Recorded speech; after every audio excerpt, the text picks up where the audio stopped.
कौन? पुष्पा। हाँ? ये वो साले ने इसमें से उठाया था पुष्पा। भोसड़ी इसमें से क्यों उठाएगा साला? मना किया, बोला बॉस था वाला। कि पैक कर रहा हूँ, फिर भी उठा के ले गया। एक वो भी जोड़ेगा उसमें। ये तो 5 और का होगा। 5 बार पैक होगा मुझे। ए पुष्पा कौन है? वही साले जो आफ्ताब पैक भाई होगा के था। कारखाना वाला ना, हाँ हाँ। है ना? अच्छा, पुष्पराज वही जो खड़े खड़े पेशाब कर हेलो, रहे हैं।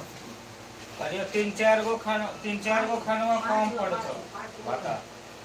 कहना काम पड़ गया, पढ़ नहीं पड़ गया। हाँ, कौन कौन जम दिलिए सगरो खाना कम कम दिले हुनो सगरो टोटल कम कम दिले। आ एगो खानवा में आए, एगो खानवा एक्स्ट्रा वहां अरे दिले। मंगल, अबे पूरा तो साफ कर दिया यार तू।